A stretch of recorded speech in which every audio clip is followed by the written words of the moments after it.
It's not a bird, it's not a plane, it's Superhero Slate. It's a modern podcast where we talk about everything that's great, like movies, TV, superheroes. It's Superhero Slate. Oh yeah. Hello everyone and welcome to Superhero Slate, the show where we run down the latest superhero entertainment news. We love TV, movies, and superheroes, so let's talk it all out. My name is Chris. My name is Mike. And this week, we're diving into the Spider-Verse. Most of our show is Spider-Man stuff, Mike, because we have that new Spider-Man 2 game out this week that we have literally probably dumped all of our free time into since Friday. We've got some details on that canceled Sinister Six movie that was floating around for a little bit there. Remember that? Is that the Andrew Garfield one? Yes, the one that's Amazing nice. Spider-Man 2 was setting up, and it had like Drew Goddard involved, and all that fun stuff. Some more details on the upcoming Madam Web trailer, Mike. I know we all forgot that existed until those words just came out of my mouth, and more. It's crazy how much more interested I become in something that I originally never wanted. Once I know it's canceled and it's never to be, like I would pay so much money to watch this Sinister Six movie. Like if somebody like gave me a mysterious address, I show up, it's like an empty parking lot, then a van shows up and they're just like, give us the money and we'll give you the hard drive or something. I'd be like, yes, let's do it. Like that would be awesome. Like I'd love the mystery and the exclusivity of watching something that's probably awful. So what I'm saying is this should be Hollywood's new strategy, right? Like that Batwoman, or was it Batgirl? That Batgirl movie. That's exactly how they should be releasing that. Just charge people like $600 to watch it. I mean, I think between you and me, Chris, we could split it halfway and watch it. Oh, absolutely. I think and that'd be something I would be proud to own. Like we share custody every other week. We ship this hard drive back and forth across the country because obviously we shouldn't be putting it on the internet. They should they could burn that pilot for like was it the New Warriors or whatever it was, and put that on like a burnable CD and then just mail it out. Like the less prestigious and mysterious the project, they're just putting it on crappier media. Oh yeah, so right. I'm sure there's something on VHS out there. It's just a burned video CD that someone sharpied the name on there, right? Oh my. I mean, we are already on a tangent, so I might as well continue it. Oh yeah. There's this awesome guy on TikTok. He's like a tinkerer. I don't know if he's like an engineer by trade. He's amazing at fixing electronics. And he purchased a vintage 1980s VHS vending machine. Oh, and okay. It's gigantic. This is like the size of like 8 red boxes. And this was a real thing that you would go up to out in the world. I don't know if this VHS vending machine was inside of a location like a building back in the day, or if it was truly out on a curb. Right. I can't imagine it was curbed. They didn't have waterproofing, I feel, back then for something like this, but yeah. But just like imagine just a gigantic like wardrobe vending machine, huge glass in front of it, and you go up to like this little 1980s computer and you type in the number associated with the VHS spine that you can like all see, and it's just like this mechanical arm that goes up and just pulls it off the shelf and gives it to you. And it's like it's so cool, but like it's been amazing watching him like dive in and repair it because it's such a beast. There's like so many components in it. So he'll make like one video of just like, okay, today I'm going to show you how I fix the receipt printing component. Yeah. And it's nuts because he just goes on eBay and he can find like these obscure parts that I wouldn't think that still exist in the world. I was like, oh, this guy's for sure going to have to like 3D print some sort of like clip or like switch or something. It's just like, no, they're just out there in the world. Well, there's just like limitless amounts of stuff for sale on eBay. Well, I think it's also like that stuff back then. They just made one part and used it in 20 the different things, right? Like they would like, we got this one piece, let's put it in as many things as possible. And this day, everything is like proprietary, so you can't swap pieces as easily. So that sounds right. I mean, one of my YouTube things that I go down is a channel called Odd Tinkering, which is, it sounds very similar to that. Where like, I've been whitening all my controllers, right? I watch this guy do it, or like take apart broken Game Boys and put them back together, but he doesn't talk.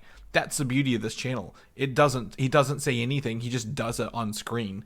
And like there's some text, occasionally saying what he's doing, but like there's no voiceover, there's nothing. It's just sounds of the actual I'm looking scrubbing. at this right now. Chris, this is like you and me Venn diagram, because I follow people on TikTok that do this exact same thing, but they're like restoring like vintage like 1950s like lanterns or like meat slicers from like a butcher. But this is like the same thing, but with like nerdy stuff. This is amazing. Yeah. Like, I'm leaving this. This tab is going to be pulled up. You know what? I'll just subscribe to it. Chris has recommended That's I right. have subscribed. Subscribing on YouTube is one of the things you can do to help people who put videos on YouTube. So if you're listening today and you want to subscribe to us on YouTube, feel free to do so. It costs you nothing, and it gives us more likes. So that's pretty cool. But yeah, absolutely. That stuff is, I love Odd Trinket. I love it. Someone said it's like repair ASMR on that channel. Someone said, and I was like, yeah, it is. I hear the brushes. I hear like the scrubbing, like doing the brightening and the whitening. It's really fun on that tangent. But I will say, we don't have it in the news, but I've watched two things this week, Mike. Because I don't binge things. You know this. It's very rare that I sit down and binge something. But a couple weeks ago, you recommended the show, or at least, I don't know if you recommended it, or if you asked me to download it, was Taskmaster. And because you have seen the clips on TikTok. I did not know. I'd never seen a clip of Taskmaster in my entire life. I've only watched the show at this point. But I'm on season 4 of this show. And the first season, 6 episodes. The second 2 and 3 are 5, and then starting with season 4, they go to 8 episodes a season. And what is awesome about Taskmaster is they're all comedians, and they're all just like fucking brutal with each other, Mike. Like it's hilarious how mean they are to each other, but like in a fun way. Like they all know each other. It's not like personal. It's like he's like, this sucks. Every episode starts, they have to bring in an item, and whoever wins that episode with the points gets to take all of the items home, if that makes sense.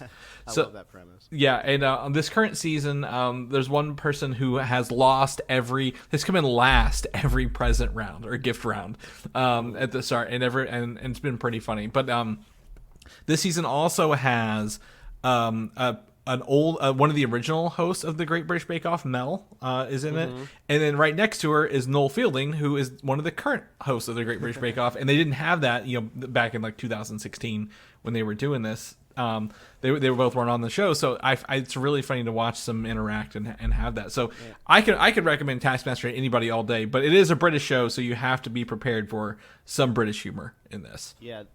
I feel like there's an entire just like British like cinematic universe of performers, and you start to kind of pick up on them the more you watch these shows. Like you'll start one, and you'll be like, I don't have any idea who this person is, but the crowd seems to love them. Then you move on to your next British thing. Maybe it's a TV show, maybe it's a variety show, and that person's popping back up again. You're like, oh, okay, I'm starting to get it now.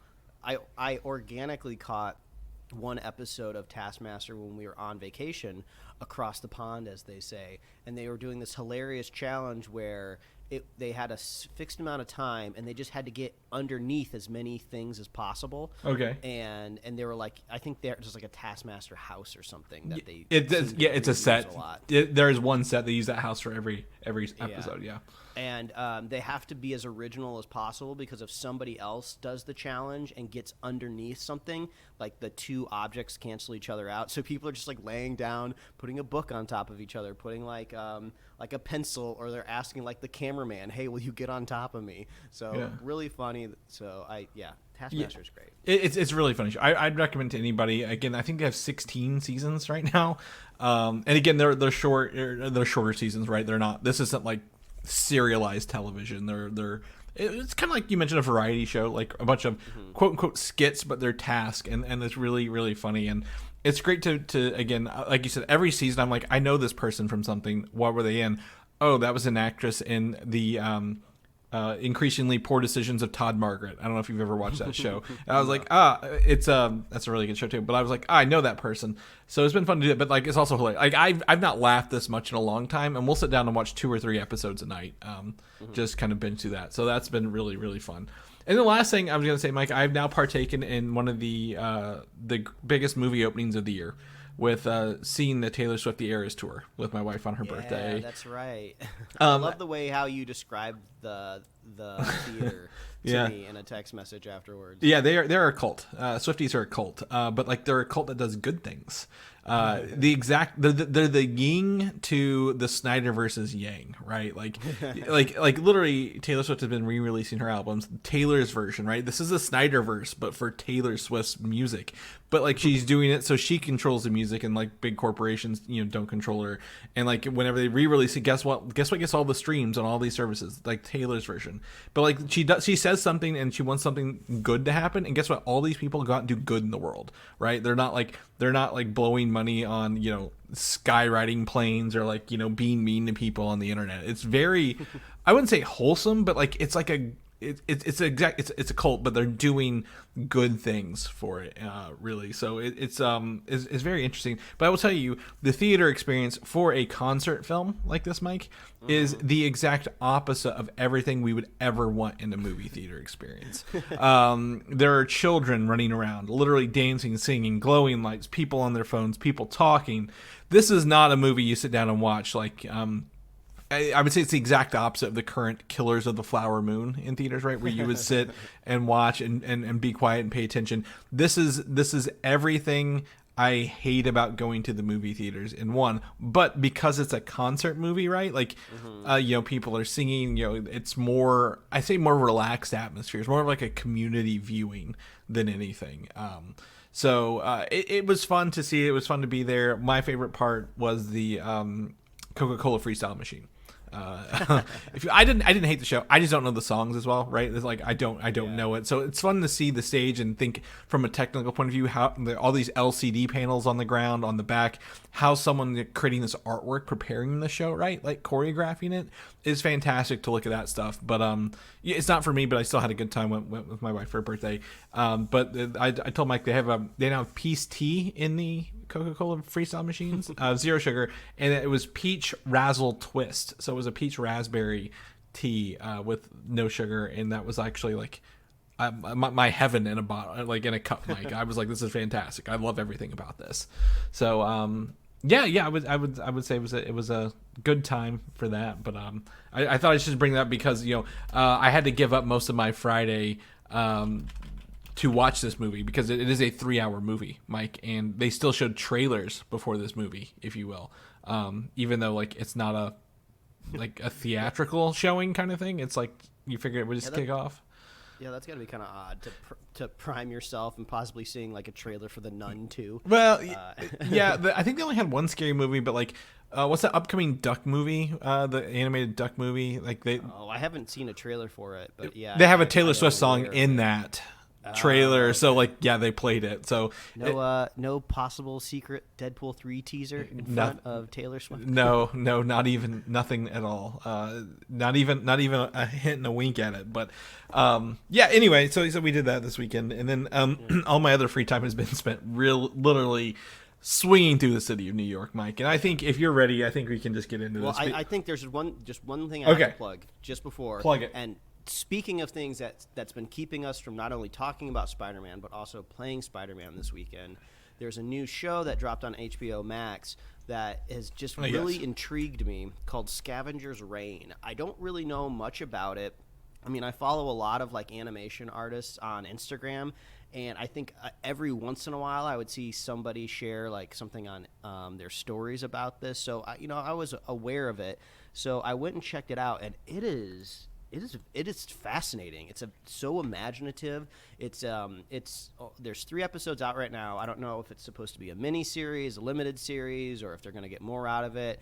I don't even really know why HBO Max would even make this because it seems like so niche. Mm-hmm. But it's about a group of, I think they're like, I don't know if they're space miners or just like space like workers, engineers, but they're running like some sort of like spaceship, and it crash lands on this planet. The pods disperse across the planet, and we're just dropped in on them trying to survive on this very unique world. And I should mention right now, because I realize I haven't said it yet, it's 100% 2D animated. 2D animation style, but it's so visually different, right? It's not like they're mimicking like the style and look of like Rick and Morty. They're not trying to mimic anime. It's like their own unique 2D flat character design, and it's like beautiful. It's fascinating to see something so different. It feels a lot like an indie graphic novel. It's the best way I can describe the art style. Like all of the shadows are painted 100% black. It's very graphical. So it's a joy just to look at. They flesh out the world of this mysterious planet so well. They'll take moments just away from the story just to like zoom in on like a bug on the ground, and then since it's an alien bug, it does something like really weird that you wouldn't expect it to do. Like its eyeball comes off, and then it turns into like a spider, and then like a weird lizard eats it or something. Yeah. Like, so they're taking these moments to really flesh out this bizarre planet that they're on. And the story is also really fascinating too. It's like it's a very dramatic story of these people trying to survive. So this definitely is not like adult animation, something that you'd see like on Adult Swim. This just feels like it's just this own unique story. It's so intense at times. It feels like, oh, this just could have been like live action if they gave it enough budget. Like, so it's kind of interesting to see like a story that doesn't necessarily have to be animated, but they're animating it and using that ability to just really make the world just visibly appealing. What would you say this animation style is? Because I mean, you sent me a clip, or not a clip, a screenshot the other day, and I'm like, it's not quite Ruby animation, right? But it doesn't look like standard flat animation. Like, what would you describe it as? It's like a mixture. Like, they do a really, really good job of all modern animation now, especially if it's 2D, is using 3D elements. So if there's like a character on a vehicle, or if they're like doing a big panning or motion shot, they will incorporate 3D elements, but they do a really, really good job of making it feel 2D still. So yeah, that's the thing. It's hard for me to kind of describe exactly what it looks like. This is like the epitome of like an animated short film stretched out into a series, right? If anybody ever sends you like an animated short like on YouTube or something, the styles are always so much more experimental. So it feels like they've kind of taken something like that and adapted it into a longer form. But the story is really fascinating. And also, I think one thing that I'm gravitating towards it is you're kind of watching these, like, I guess humans for the most part, I don't know if they're literally from Earth or not, are trying to adapt to the planet. And it's kind of scratching this kind of like solving a problem itch, right? Where you see they've been stranded on this planet for a little while now, so they're starting to get accustomed to some of the parts of the planet. So they're just like, oh, we need to dive down into this cave, but we know that there's poisonous gas down there. So there's this one animal that we know in the woods that if you like cut them open, you can like take like these like weird stones that's inside of them, and they glow. So when we were flying back from our vacation the other week, we watched The Martian on the plane. Great plane movie. But like, it's that same thing where you're just watching Matt Damon on screen, like on another planet, like solve problems like really creatively. So they bring a lot of that energy to this show. So I wasn't exactly sure how I was going to describe or talk about this show. So apologies if I'm all over the place, but Scavengers Reign, the first 3 episodes are on Max right now. Go give it a watch. It's really, really good. Very intriguing. It's one of those shows where it's just like, I feel like all TV shows, you probably shouldn't be on your phone that much, so you can appreciate what people have made for you. But this is 100% one of those shows where like you're gonna miss a lot of fun detail if you're like kind of scrolling on the side. So if you feel like you got a good 40 minutes to an hour set aside, go watch those first 3 episodes. Yeah, I would say it's gonna. I mean, I would also do it before HBO and Max decide they don't want to do this kind of content anymore either. Oh yeah, this totally feels like a show, especially since it's animated. Yeah, it obviously had a long production cycle. 100% feels like something that was greenlit during a previous kind of like administration, if you will. Yeah. So I will be pretty shocked if it gets a second season, but it's getting very good reviews. So I think if they can just get eyeballs on it, I can get some more of it. Yeah, absolutely. I think it's very much. This is going to be great. It just I worry about the future of this kind of content, right? Like we want it to be there. We always talk about like, hey, it needs to be there. It needs to have it. But it, sadly, the people at HBO don't or Discovery are like, no, we want live action stuff or things like that. But either way, doesn't matter. But that's a good recommendation, Mike. But let's jump into this because we've talked briefly in passing, vagueness of our Spider-Man 2 journeys, because Spider-Man 2 is released on Friday on the PlayStation 5 and is essentially the only reason I own a PlayStation 4 and 5 at this point, Mike, because I there are other good games. Yes, I enjoy, the God of War games. There are some other PlayStation onlys, but this is what really sold me on Spider-Man. Or PlayStation was the Spider-Man games that are only through this. And you like Spider-Man so much, and you play your PlayStation so infrequently that you are often trying to get like very specific skins and plates for your PlayStation. Yes. For this one game. Like you were sending me that Best Buy drop. Yeah. And I was like, man, Chris really, he wants to engross himself in Spider-Man. Exactly. And I think Insomniac has done a great job. And yes, the plates that were, again, I have the Spider-Man 2 controller, Mike. We know this. The plates were having issues going in and out. Best Buy, for life of them, shit the bed in their app crash, and all the bots or scalpers bought them. But they're supposed to release more later, which is cool. But at the same time, I'm like, if I don't get them, it's not gonna make or break my PlayStation, which sits in my little media closet I never see anyway. So it's fine. But this game came out. I did what I said last week, Mike, and woke up at the ass crack of dawn and went to Target to buy this physically. Or I guess I stayed up until midnight, as I told you, to order it for pickup that day. So I went into Target and I bought and this is gonna be great because as a 36-year-old man, I bought Spider-Man 2 for PlayStation, I bought Super Mario Wonder for the Nintendo Switch, and some Pokemon cards. So I was walking out of there feeling pretty high on Friday. I was like, this is great. This is if I was a 10-year-old boy, this is like the dream right here. This is everything you want in one go.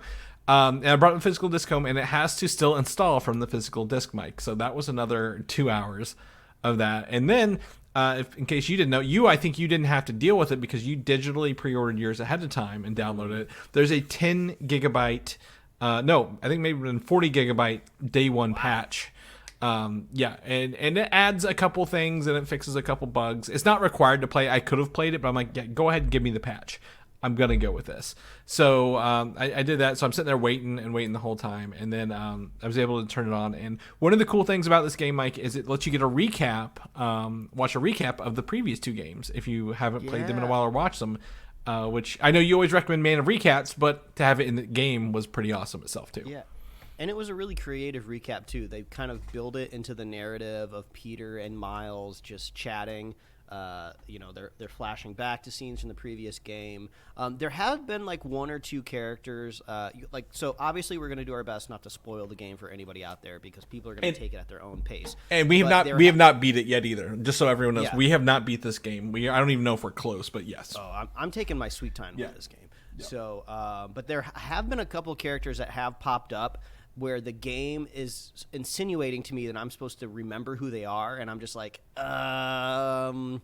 who are you again? And then I have to get a little bit more context, like, okay, I think this happened in Miles's game. Yeah. I think that's how I'm supposed to remember this person. Well, so if you haven't ingested any of this in a really long time, maybe a YouTube recap could be helpful. Well, I would say the thing about the recap it does give you is it does tell you in sequential order from the first two games, which is great. Mm-hmm. So the first part where Peter is doing essentially a narrative part is Spider-Man 1, and then the part where Miles is doing it is Miles Morales. But I did not expect Miles Morales to have such an effect on this game, really, at the end of the day. Mm-hmm. Despite the fact he is a playable character in this, I didn't expect it to have that much weight. Well, and yet it does. It has a lot of weight in this game. And they play, the characters, I will say, we go into this, you start off as Peter, then you get into Miles. They play entirely differently, really, at the end of the day. Whereas one is very much, a punchy, webby person. And then Miles has, obviously his electrical powers a little bit to play with, which gives you some unique scenarios to do around here. Yeah, so I don't know if we're going to follow any sort of, path when it comes to how we're going to talk about this game. We don't have to organize it. Yeah. But you did bring up something that I just wanted to I just want to talk about fun things that I've done in the game. Dude, tell me. And you're talking about Miles' electric powers, and so I'm swinging through, I think, like Midtown, right? And I run across my first group of criminals that are part of a cult, right? And they're trying to like brand people, which is pretty brash for a group of cultists in the middle of the day. Yeah. Maybe I could have seen the game, maybe programming them explicitly for nighttime, but whatever. I guess they're in an alley and no one can see them. So I drop down on them and I see like a new enemy type. So I'm like, I'm not messing around. So I turn on all of my bells and whistles. Like I'm throwing all like the... You're holding L1s, you're holding R1s, you're just hitting all the face buttons. I'm doing all the L1s, I'm doing all the R1s. Lightning's freaking going everywhere. I'm doing combos. And I eviscerate these cultists in like 5 seconds.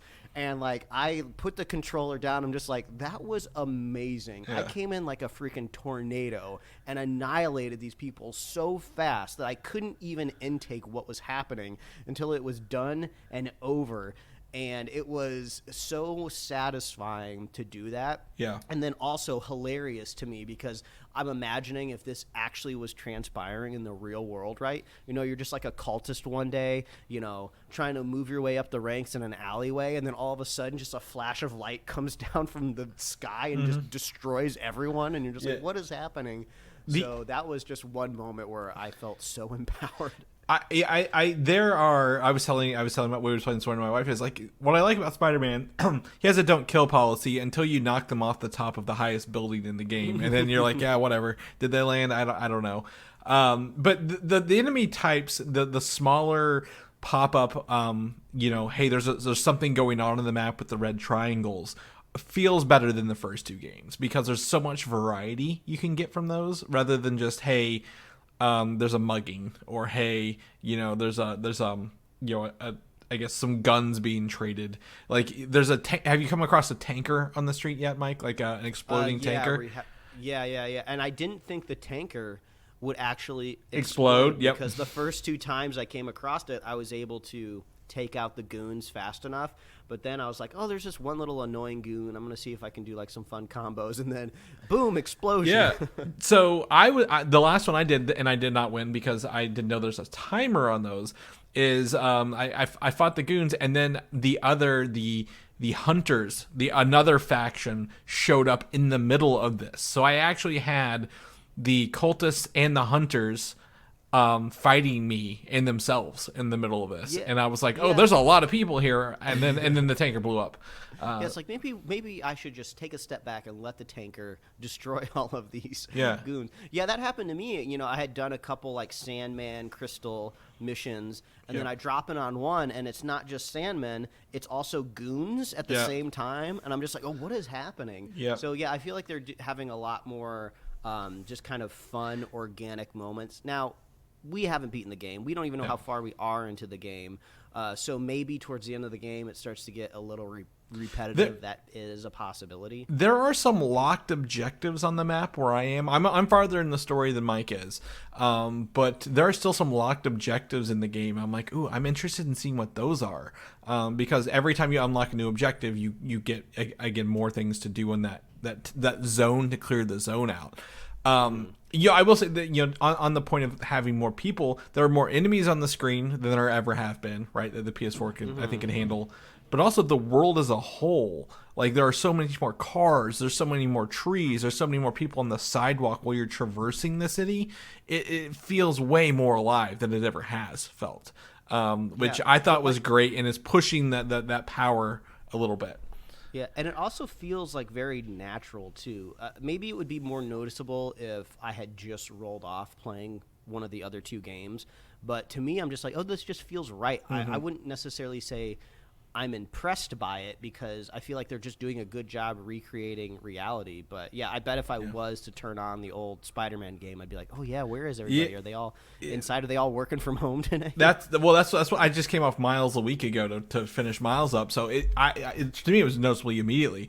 I will say the other cool thing, one of the things I'm having the most fun with is a new feature called the web wings, Mike. And I web wing way more than I'm swinging sometimes because I'm like, this is just so fun to press triangle and go into web wing mode, and then you can pull yourself, and then it automatically goes back into web wing mode to kind of keep yourself flying. And I think that traversal mechanic, without any load times on the map and without any stuttering I've seen yet, is fantastic. It's great. They're absolutely necessary too, because they've added those 2 new boroughs. So getting across the Hudson River, it's the only way to do it. But I do like how they're doing a good job where I feel like the web wings don't feel super overpowered. Like the handling on the web wings isn't that good, and I think intentionally, because you're not supposed to be flying around like an F-16. You're like gliding, and like you're just a human being trying to get things perfectly.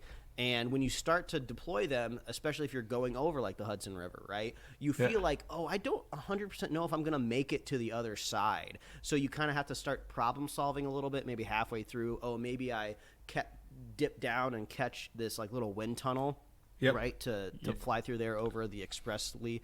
I love mixing it into my web swinging, where sometimes I like getting a lot of height on my swing. So sometimes I'll get up a little too high and I'll have nothing to grab onto.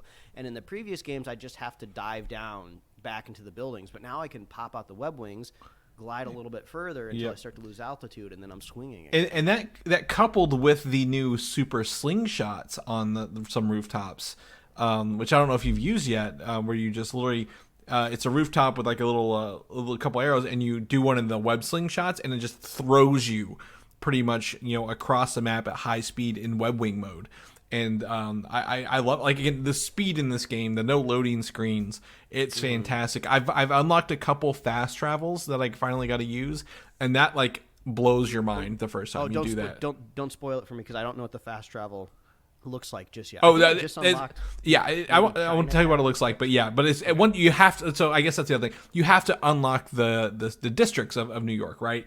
And the way it happens is I think almost, I would say, a little more, like you mentioned, organic than the first one. The first one's like you have to go to the police towers and unscramble the police towers, and then finally you can see the map. Well, this one is you have the map, but it's kind of dark and grayed out, and as you travel, it lightens it up. Like you uncover things as you travel across the maps.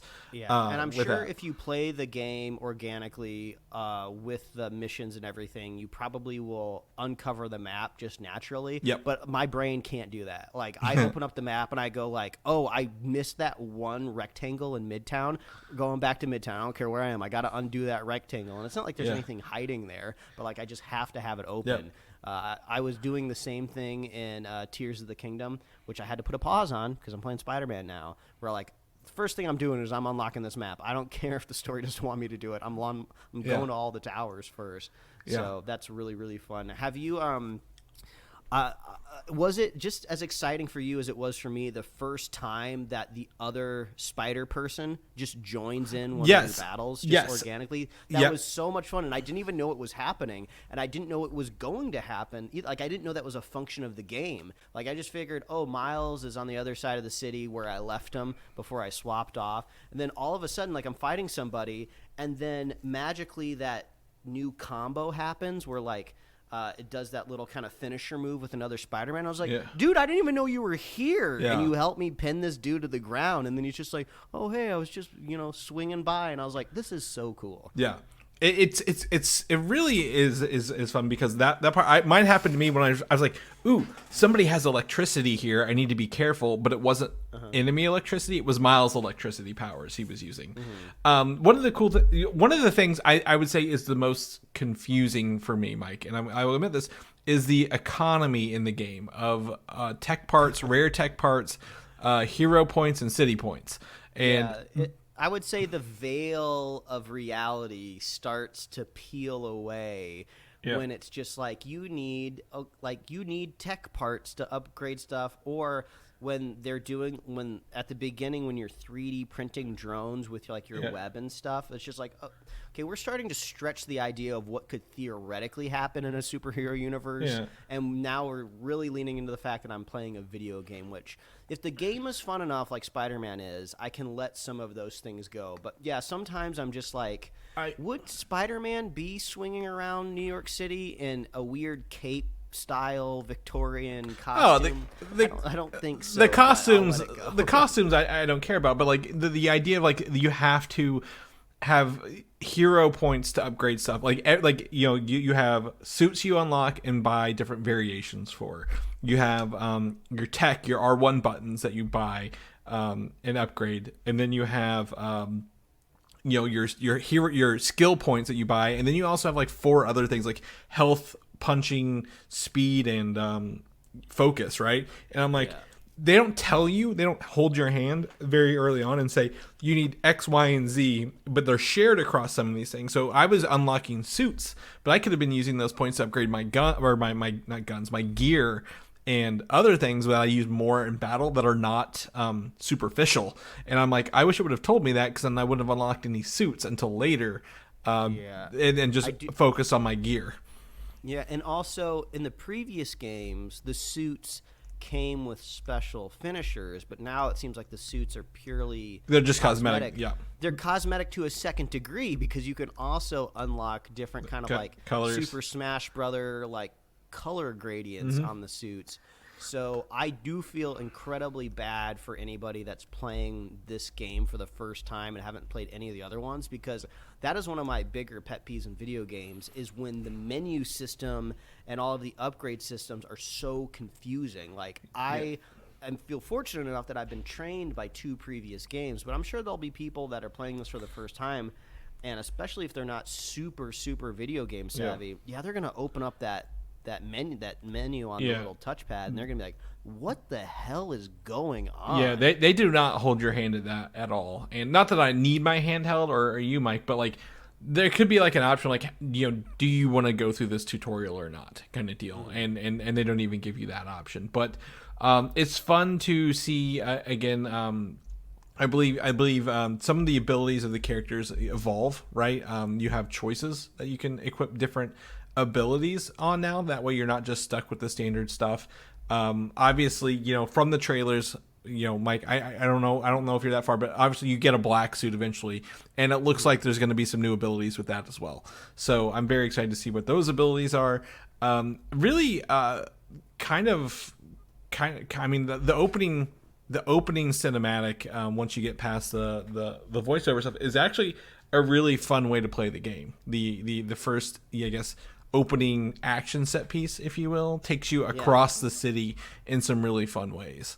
Yeah, it's a great primer to how to reteach you how to play the game. For me, it felt like riding a bike, where I hadn't ridden one in a while, but once I started getting the muscle memory back in my fingers, I was like, oh, okay, this is great.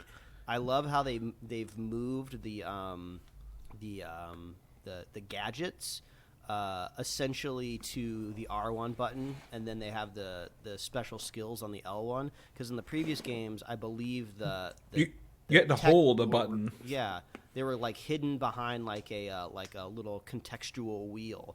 So I do like how everything is more at my fingertips, because when I start to really get in the thick of it, and I feel like I'm going to die soon, I just look over to the corners of my screen, and I just go, okay, what is ready to go? Because I need a little help here. I don't know if it's going to be a gadget or if it's going to be like a special trick, but I need something to dissipate some of this madness. So I'll just start hitting whatever works, and that helps. Yeah, absolutely. I think it helps with the gameplay that a lot of it is, I guess, stripped back to like just 4 face options, right? Like Spider-Man 1, you had like 10 or 12 things to play with.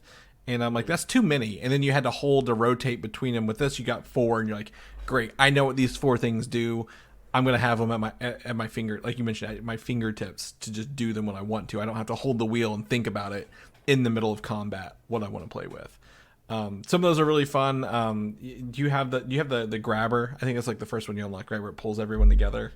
I did something really cool with it, where I was in like one of those kind of more stealthy missions in like it wasn't a warehouse, but it was like a warehouse, and these Kraven goons were walking around, and I was like, okay, I've done a pretty good job stealthily taking a lot of these out. There's only like 4 of them left. They're all crowded around each other, so I don't care about being stealth anymore. I'm just gonna drop that web grabber thing, right? Yep. So I shoot it down there. It grabs all of them, and it brings them to the center. And one thing I didn't realize is on the floor there was like some sort of mine, like trip mine or something. So I grabbed them all, and they all sucked together right on top of that mine, and they like exploded. Oh, nice. I was like, "What the hell was that?" But it was really cool. Yeah, I mean, it's crazy the things you can do and not not know what you're doing sometimes in this game. And as it kind of evolved, I've really had I think air combos are my favorite, right? Getting someone in the air and then just pounding them in the air and then zipping to them and pounding them in the air some more and then going to the next one. So it's been really fun. It's hard to find fault in this game because essentially it just feels like more or like slight improvements on the first one, right? Like I feel like I have two things that are kind of, I would say, more nitpicky than anything else because I'm having so much fun with the game that I feel like they could just put like, a graphic cyst up in the corner of the screen and I would just deal with it because the game is so much fun. The first one, obviously this will be fixed, are some like weekend one glitches, right? I sent you a video of one where I tried to hit triangle to open a door and Miles just ran in a circle. It was kind of funny, and luckily after I hit pause and unpaused it, it fixed it. Yeah. I was trying to stop a car chase once, and I got to the part where you're on top of the car and I'm mashing square, and the car just disappeared. Yeah. And then I'm just left standing there on the ground like it was like some sort of magic trick or something. And then during some of the flashback scenes where I'm walking around through my old high school, even though like I'm clearly moved on from that segment, I can still see one of the janitors like highlighted and like doing like the little focus highlight like way off into the distance, like the game hadn't deloaded them yet. So I'm sure these are all things that'll be fixed. I don't know if you've ran into any. I've had. Yeah, I was one. So it was literally like you mentioned, a car chase one, right? I was doing a car chase, and the car ran into a hunter blockade, and it just stopped, and one person in the car did not get out. So I couldn't finish that challenge, despite the fact that everyone else was incapacitated, but that one guy in the car. I've had one complete crash to home screen as well, but the game picked right back up where I was, so it wasn't, I didn't lose anything, it didn't really do anything, so it took like a 30-second load back in. So I mean, that was about it. That door thing happens outside of that level as well, Mike. I had it happen today where I was on a rooftop and he just kept walking in a circle. But again, those are minor things, right? It's a video game, it's a AAA video game, there's so many moving pieces. 99% of it works. The 1% sometimes falls through. The only thing that I could attribute to the game just decision is there seems to be a lot more little mini games happening here. So there's a lot of additional things just to kind of get your head around. Whereas I feel like in the previous games, like when you're Peter and you were in Otto's office, right? Yeah. There were some things that you could do like on the little laptop screens of.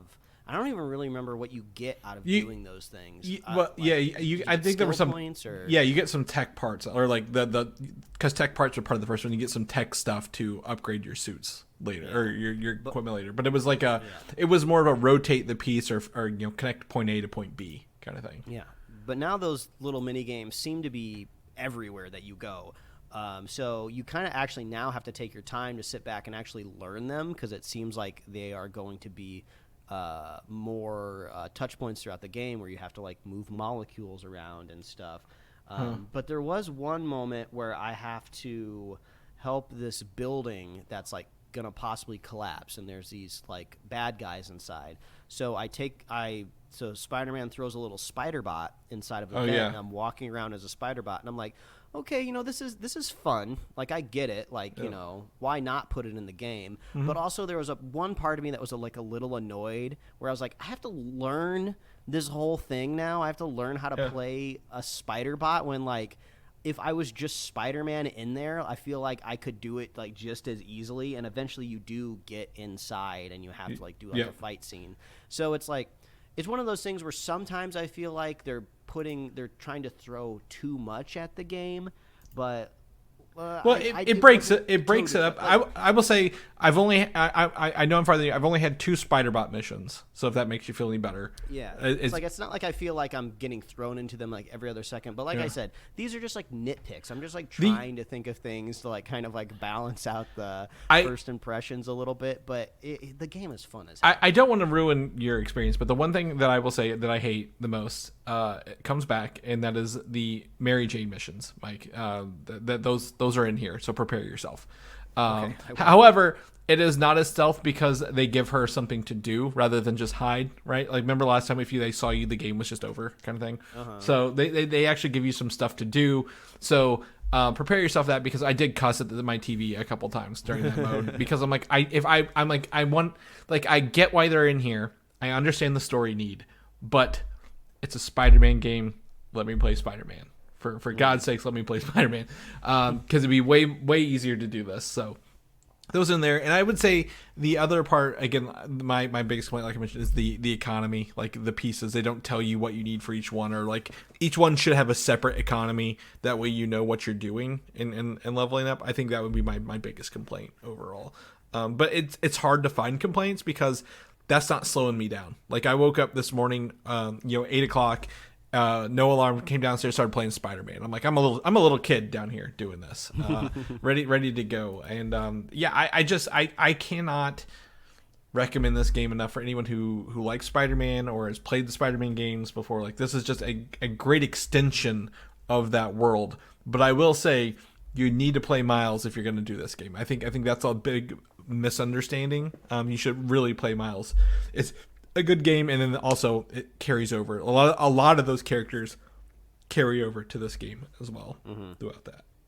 So we've got a lot more game to go. I'm excited to kind of see how it ends up down the road, but I don't know. They haven't planned any DLC like they did for the first one yet, but I could see some ideas for some spin-off games later, Mike, like another like a Miles game where they use the same engine, right, the same core, and put some new characters in, kind of thing. So I mean, I feel like I will have a better idea once I complete the game, but Insomniac is supposed to be kind of fleshing out the character roster a little bit more. I would love to see other heroes. Like, obviously there's tons of villains that they're bringing into this, but like, wouldn't it be so cool if you're doing a mission in Hell's Kitchen and Daredevil shows up, right? Without an announcement of a Daredevil game coming or anything, just like, oh shit, he's in this universe. That's right. Yeah. That would be so cool. So I would love for something like that. Maybe not to happen in this game, even though it would be a fun surprise, but like that would be cool if that happens in like Spider-Man 3 or something. Yeah.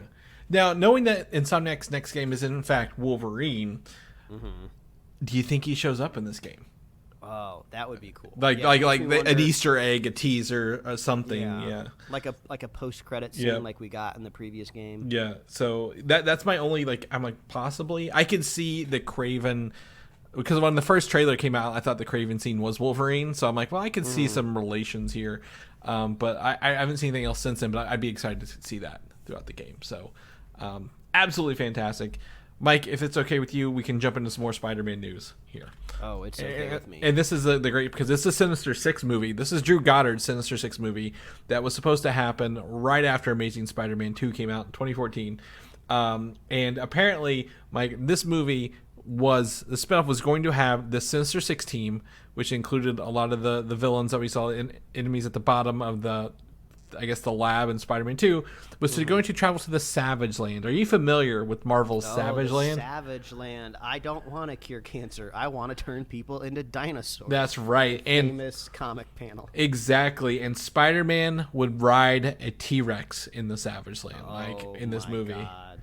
Andrew Garfield. That would have been hilarious. Oh my god, exactly. Or whoever they would have gotten at that point. But like this movie sounds completely bonkers. Here we have Vulture, Sandman, Mysterio, and Black Cat would join Spider-Man and Doc Ock on the team, while Idris Elba, Frances McDormand, Bryan Cranston, Tom Hardy, and Jackie Chan were all wanted for disclosed roles in this movie, Mike. Oh my god. Including Woody Harrelson, Channing Tatum, Joel Edgerton, and Jason Clarke. If you could just start naming off famous people who haven't been in a Spider-Man movie. Well, actually, half of these have been in a Spider-Man movie now, but like beforehand, they were not. Right? Tom Hardy wasn't Venom. Woody Harrelson wasn't Carnage. So on and so forth. I mean, and then it looks like yeah. Seth Rogen possibly. Yes. So even Chris O'Dowd from the IT Crowd, Michael Pena, Seth Rogen, and Danny McBride's names were batted around for this. And Michael Pena went on to be in Ant-Man 1 and 2. I forget his name in those characters, but he always told the stories. It was great. So absolutely bonkers is what this sounds like to me, Mike. They had ideas and no plan to do it. This is exactly the type of thing that I'm glad didn't get made, but damn, do I wish I could watch it right now. Like, that would be amazing. Also, I can already tell a complaint I would have of just like, why do I want to watch Spider-Man in the Savage Lands, right? I want to watch him in New York City. I want to watch him swinging on buildings. And but like, that would have been crazy. This seems like the C-list Sinister Six as well, right? Like you like, obviously there's no, there's no Goblin, there's no Electro, there's no Lizard, right? Because they already used those. So they're like, who do we have left? We have the Vulture, okay. Sandman, cool. Mysterio, all right. Black Cat, really? What's she bringing to the table here? Well, she obviously was going to be a villain that turns in the 11th hour to help out Spider-Man and give him the edge, even though we all knew it was going to happen. Right. I would love to have seen if there was any concept art for this, because the Amazing Spider-Man franchise, that basically the Andrew Garfield franchise, had such a specific look and feel to it with its villains that I would have loved to have seen what they were exploring for like Doc Ock or Mysterio, because it would not have looked like MCU. It would have looked like Sony. I would have loved to have seen like how mechanical would they have made Doc Ock. Yeah. Would they feel like they really need to separate themselves from Sam Raimi, and would have made his tentacles maybe like super angular and like pointy and more savage, or like, man, those are things I wish I could have at least gleaned. Yeah, I know they had it at the post credit scene in the second one, but you really can't tell, right? You need to see it on a person. I think for this, what I always liked about the Amazing Spider-Man, they really pulled from the Ultimate Universe, right? Because obviously Electro was a blue person rather than the Electro we got later in No Way Home. The Goblin was more of an infected man rather than someone wearing a Goblin suit, and Lizard was Lizard. So I think they would have maybe leaned more into like how animalistic a human octopus would look like, right? Maybe they were more organic looking tentacles than the mechanical ones. But who out of this list of names here, is it Bryan Cranston? Is he playing Doc Ock, or is he playing Vulture in this, right? Like who's playing who in this list? I mean, are we to assume with Tom Hardy on the roster that Venom would have been in this? No, this was well before Venom. Like, this would have been done in 2013, before Venom came out. Yeah. I just feel like maybe it's just because we're just off of Mutant Mayhem. I feel like Seth Rogen would have just been the voice of like a dinosaur. Yeah. If they would have gone that route, Or whoever, like, maybe not, or that pterodactyl from the comic panel. I forget his name. Right, the guy who turned himself into a dinosaur, because those bottom four are comedians, right? Like, or I wouldn't say comedians, but like humorous actors. So who's the humor here? And I don't feel, maybe it's Mysterio if they gave him the helmet the whole time, would be something. But I'm trying to put, like, Tom Hardy would probably be Sandman. That'd be a good one for that. Jackie Chan. Nothing against Jackie Chan. I don't know what Sinister Six villain he'd be at the end of this. I don't know exactly where you put all of these people, but man, if only this could have happened and not have ruined anything else. Right. I would have liked to watch this. Yeah. Now instead we get Madam Web and Morbius and Kraven spinoffs instead, Mike. Oh my God. Yeah, there's a good chance that maybe one of these people could have been Morbius. Oh God.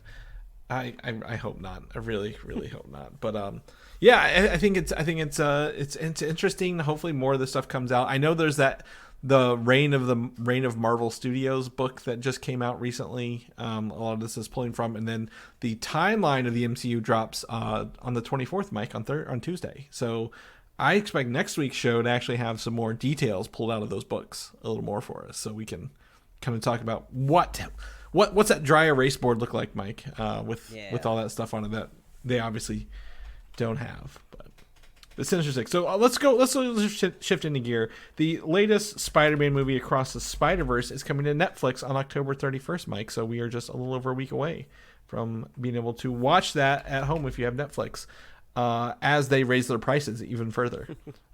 So yeah, that'll just keep happening, because they are going to keep raising prices for ad-free tiers until it basically equates to the price of what you would be watching it with ads. Right. So they're got to keep, it sucks because I'm not streaming with ads. I'm not going back. I don't care. Right. Well, I think at this point, Netflix they had a record quarter or something that just came out. They're like, oh, we had the most subscribers, we had the most money, and then they're like, oh, okay, we're raising the prices, which obviously corporate greed and all that other fun stuff. But they're like, well, we did the was it the password sharing thing, and we had signups. So like, well, that's it. But like, you also had a cheaper plans too, right? Like the basic plans are I think all the plans are going up. And it's just going to turn people. You're going to get to a point where you've gone the other way, and people will start unsubscribing because it's cheaper to rent movies again. Like stream them for $3 rather than go through and binge stuff on there, or buy a season for $10 or a show for series for $10 on whatever you buy and watch it in perpetuity. So I'm interested to see when that crashes. But in the meantime, for those interested in Across the Spider-Verse and have not had a chance to see it yet, that'll be a good opportunity to watch it, because I think that's a must-have. And I've heard, Mike, I cannot confirm this, that there are some Spider-Verse references in the Spider-Man 2 game. I've not come across any yet, but I'm excited to see kind of maybe what they would be. Oh yeah, could be suits, could be in missions. I don't know yet, but again, I could have been lied to at the end of the day. But I'd be like, oh, that'd be fun to see some of that stuff, right? Because the Spider-Verse is just fresh in our minds, right, after this year. And there's no word on Beyond the Spider-Verse coming out next year. I think it's pretty much, they haven't started it yet. And without actors, I don't think they can do anything either. So, Spider-Man Far From Home, the middle of the MCU Spider-Man movies, is making its way to U.S. Disney Plus on November 3rd. So a little over a week and a half, 2 weeks. Those the Spider-Man Tom Holland movies are the MCU movies that I rewatch the least, because they are just never conveniently any place where I can find them. Yeah. So maybe now that they're more available, since I had to take breaks over the weekend from playing Spider-Man to eat nutrients, right? I wanted to watch something while that was happening. It's really I'm sad Mountain Dew's Game Fuel re-release isn't happening until November, because God, what a weekend that would have been with Game Fuel.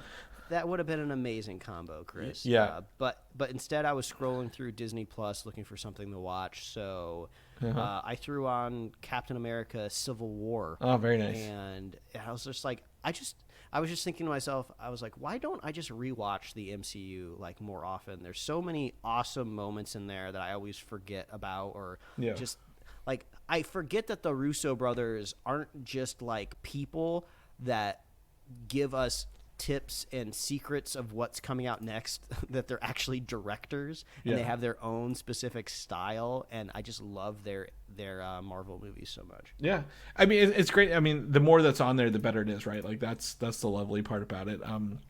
But for me, sometimes when I rewatch, I'm like, what do I want to rewatch? It's very overwhelming to look at the Marvel catalog. Sometimes I'm like, oh, there's a lot of shows in here, or what movies, but was Far From Home on there, and the Incredible Hulk recently added. I think we're just No Way Home away from having all the Marvel movies, MCU movies on there. Yeah. And No Way Home just got to Netflix, so if you have Netflix, you can watch it on there. So it may be a little bit of a longer wait for No Way Home to come to Disney Plus. So I'm very, very excited about that. We the Spider-Man movies, all of them are good. Far From Home, Mysterio, right? Mysterio is coming up quite a bit here in today's notes, so love to dive back into that. Okay, so apparently, Mike, there is a convention called Show East Expo this weekend / coming week, And East Expo, okay. Yeah, never heard about it. Sony has a presentation for movies, right? Apparently some studios are there. Disney's supposed to be there, possibly with a Deadpool sizzle reel or a Captain America 4 sizzle reel. It may not come to the public, but I've heard rumors. But the Sony having a huge presentation there is rumored to release the long-awaited Madam Web trailer on Monday, October 3rd, Mike, tomorrow. Oh my God, this... I am so intrigued to know what the hell it is or what's going on with this. I think the time period, because it's supposed to be in the 90s, right? Yeah, if I remember correctly. 90s, early 2000s, one of the two. Yeah. Yeah.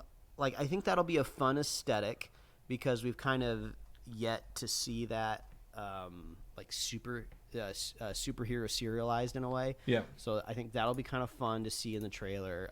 Everyone loves Adam Scott, so I hope we get to see him in the trailer. All of the actors in the movie are, famous and recognizable. Right. But like, how do you market this, right? It's like it's mad. Like, all of these villains or other side movies that they've done, I would say have been at least bombastic enough to where you can cut a trailer around the fact that there's no Spider-Man in it.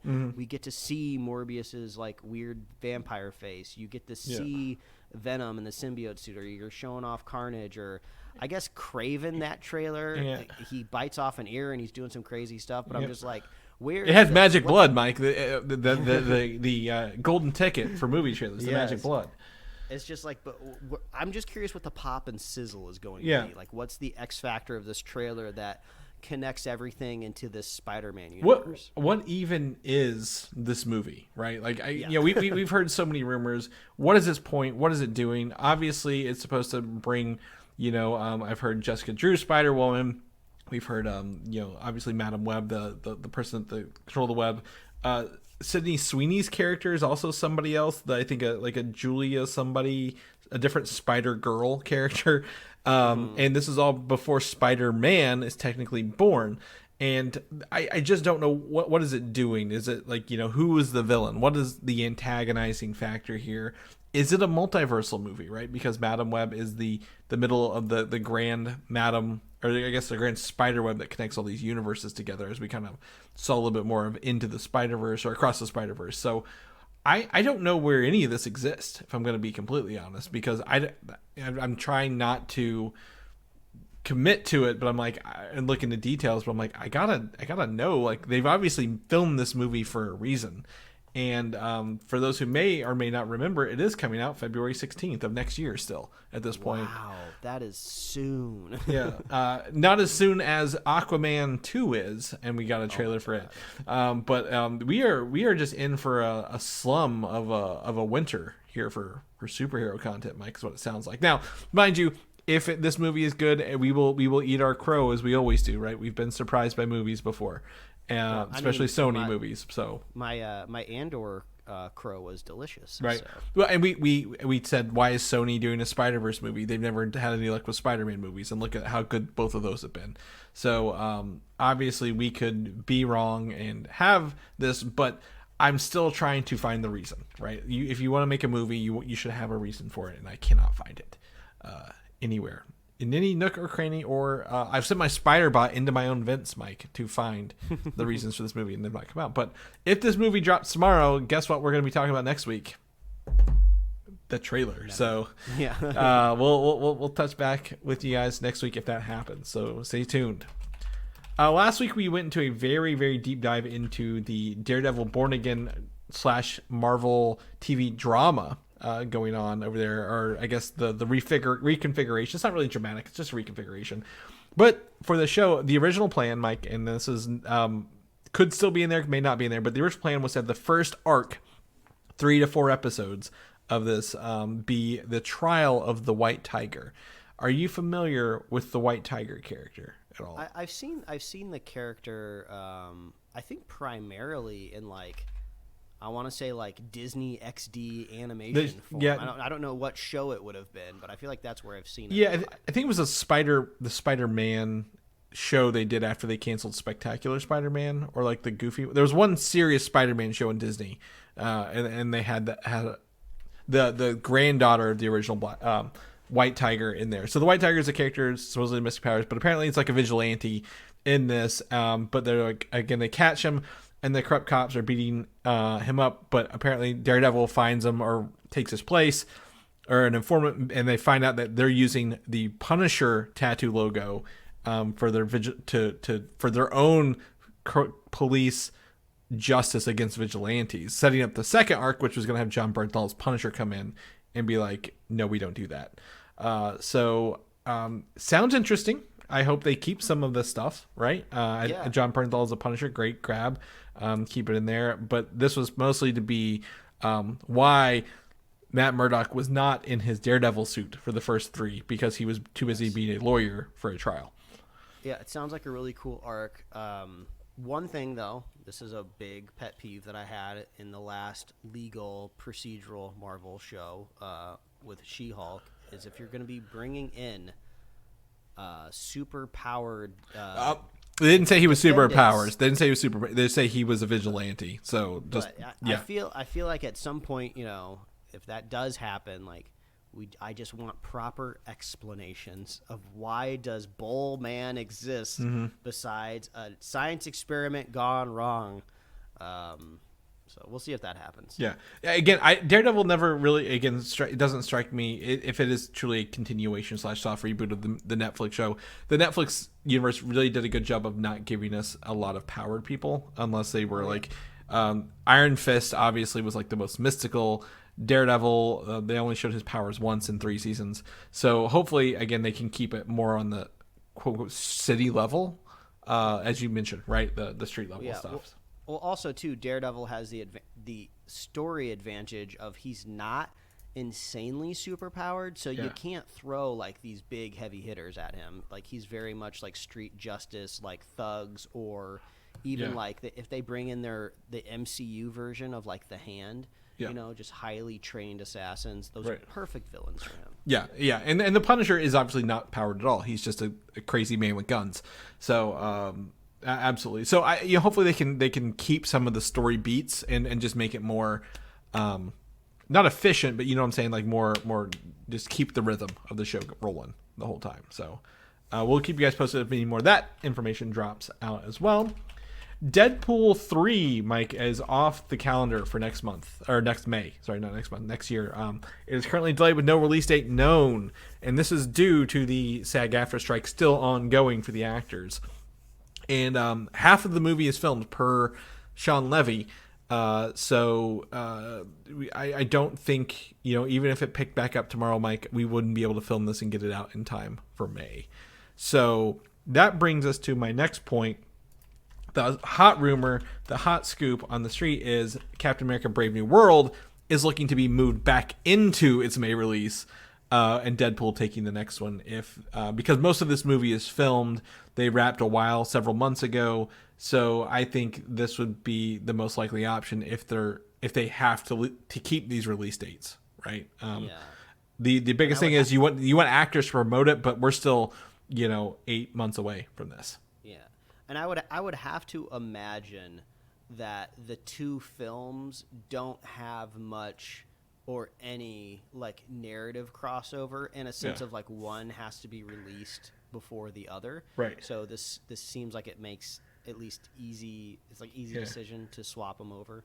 Yeah, absolutely. And like I said, this was the original order they were coming out in, right? So they just assumed Deadpool 3 would be done sooner, barring any striking. So that's why they moved it up, because it has, as we've seen, a lot of physical sets, right? With things, the costumes are real; they're not CGI costumes, and they can fix a lot of that stuff post-production ADR. But it looks like Brave New World is going to be more finished. My guess is maybe a couple reshoots left, some polish, finishing the CGI, and then that should be on track to release. And obviously, if you have Harrison Ford, you've got a pretty good draw in for the audience. The old geezer teasers, Mike, as we call them, right? The people who loved watching Indiana Jones back in the day. They're like, well, Harrison Ford, he's my president. I saw him in Air Force One. So if he's still rumored to be president in this one, they'll be good to go. Werewolf by Night in color came out, and I'd not got a chance to see it, Mike. I was going to watch it today. However, we are recording much earlier than usual, due to thanks to Mike accommodating me because I have to travel all day tomorrow for work. So I've not got to watch it yet. However, it is a spooky season, and I do plan to watch it before Halloween. Yeah, this is one of those perfect examples of the show where we have bullet points in here, and then we're just like, oh crap, we didn't do the homework. Yeah. We get overzealous sometimes, but I'd rather have it in here than not have it in there and say we forgot it because... Yeah. Listen, I opened up Disney Plus this weekend. I saw it popped up, featured prominently on there, but I was just like... Spider-Man. What else? Spider-Man. It's one of those, that movie's still fresh in my mind. I know it's been over a year, but it's still fresh in my mind. I don't know if it's fresh in yours still, right? Like there's no surprises in the color version compared to that. So I'm excited to again watch it. It may be something I watch while I'm traveling for work this week. It's a good hotel watcher, right? Put it on the iPad, watch something. But it is out if you want to watch it. Don't forget, and let us know what you guys think of the color version.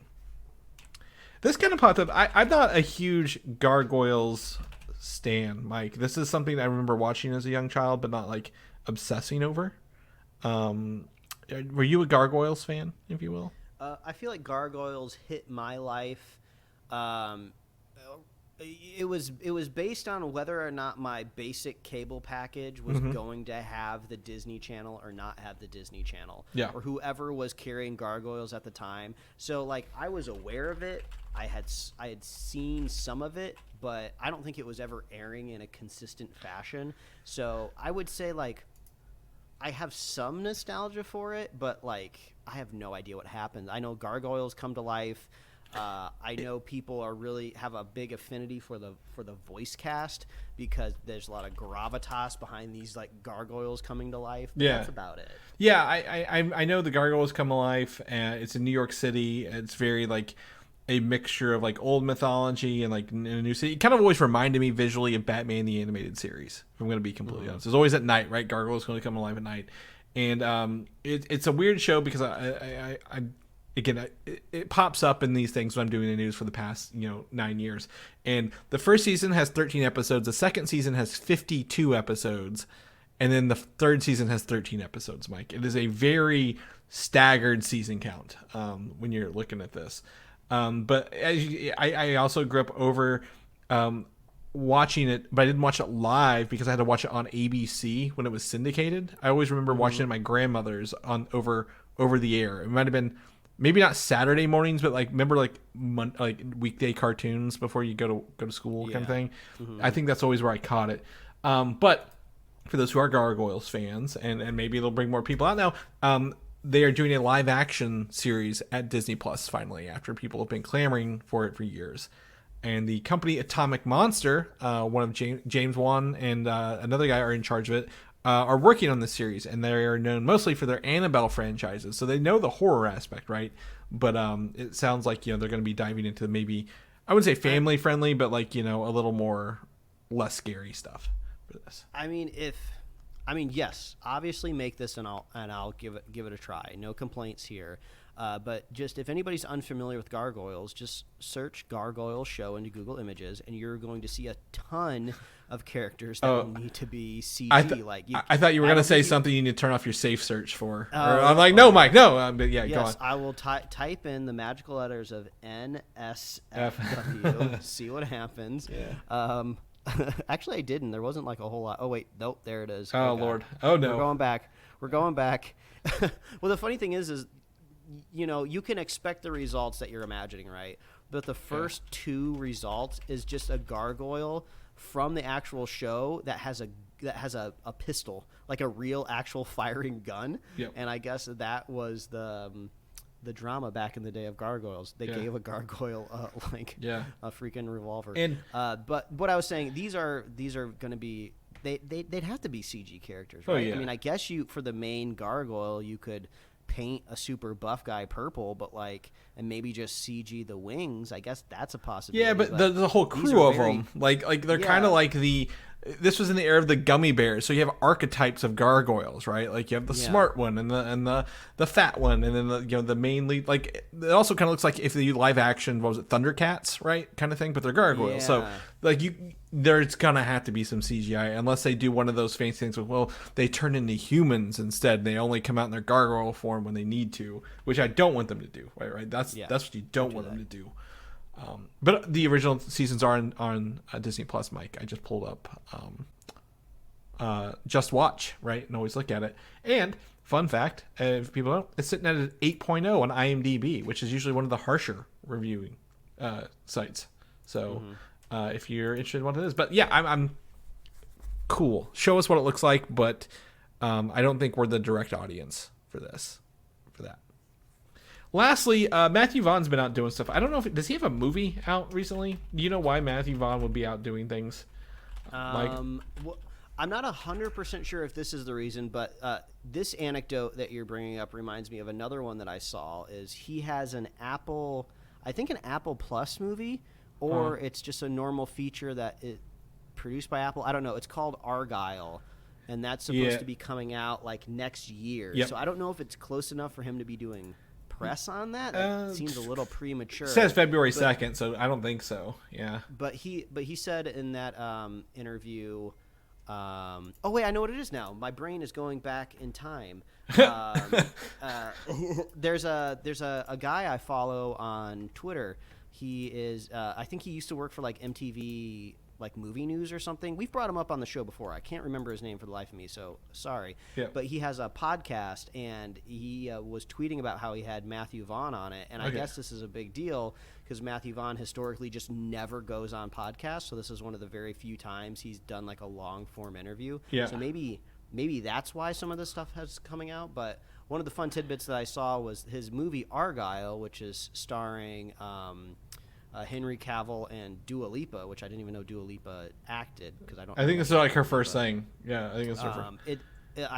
There's like a trailer out for it. It looks like a spy movie in the vein of Kingsman, and I guess that's for a purpose because they are supposed to be existing within the same world, and there could be crossovers in the future.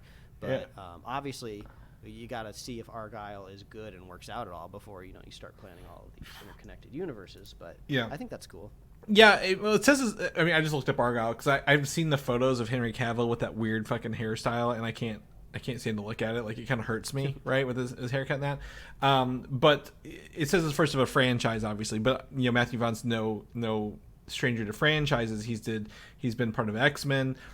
He did Kick-Ass. Then he's done the Kingsman 3 movies. So. Very, very excited. But one of the things is Kick-Ass is a movie that came out, I think, 2010 maybe, and based on the comic book by Mark Millar.